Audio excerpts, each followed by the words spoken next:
শাশুড়ি মা কই গেলেন গো? একটু ভাত দেন, খিদায় পেটের ইঞ্জিন স্টার্ট নিচ্ছে না। ওই পেট মোটা জামাইয়ের বাচ্চা সারাদিন খালি খাই খাই কর। এই নাও জল, এক ঢোক খেয়ে তাড়াতাড়ি সমুদ্রে যাও, ওখান থেকে একটা বড় শামুক ধরে আনো, না হলে আজ আর এই বাড়িতে ঢুকতে দিব না তোমার। আবার সমুদ্র? হাল্ক তো ভাতই চাইছিল। কি কাকু ভালো আছেন? ওই বিড়িটা দেন, এক টান দেই। মাথায় অনেক টেনশন। এই শাশুড়ি মা আবার কি ঝামেলার কাম দিল? এই শামুকটা এখন কই পাই? এটা জীবন নাকি লাট্টু গুইনা ঘুরাই রাখছে আমাকে। যাই সমুদ্রে দেখি। ওই শামুকের বাচ্চা কই গেলি? জলদি সামনে আ, মাথার পেট দুইটাই টেনশনে জ্বলতাছে।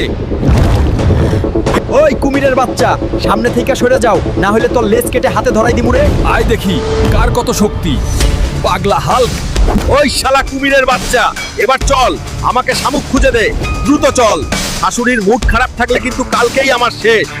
ওই কুমিরের বাচ্চা, শামুকটা পেয়ে গেছি, এবার তোর কাজ ফুরাইছে। তুই যা, এবার শামুকটার সাথে বোঝাপড়া করি, শাশুড়িরে দেখাতে হবে।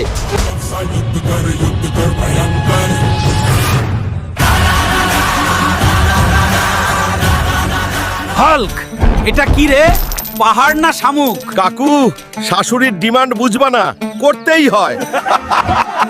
এই নেন শামুকটা, এবার রান্না করে পেটে ঢুকান, তারপর আমার পেটটাও শান্তি পাবে। আমাকে আগে অল্প খাইতে দেন। আমার তো দারুণ খিদে লাগছে। এই হাল্কও না, আগে আমাকে একটু খেতে দাও, আমি সাংঘাতিক ক্ষুধার্ত। এই হাল্ক। শামুক রান্না হওয়ার আগেই ও পেট ধরে আছে। আমি হাল্ক, আপনাদের সবার জন্য প্রার্থনা করছি, এই ভিডিওটি লাইক করুন, চ্যানেলটি সাবস্ক্রাইব করুন, আপনার ইচ্ছা 2 দিনের মধ্যে পূরণ হবে। হাল্ক সব সময় আপনার সাথে আছে।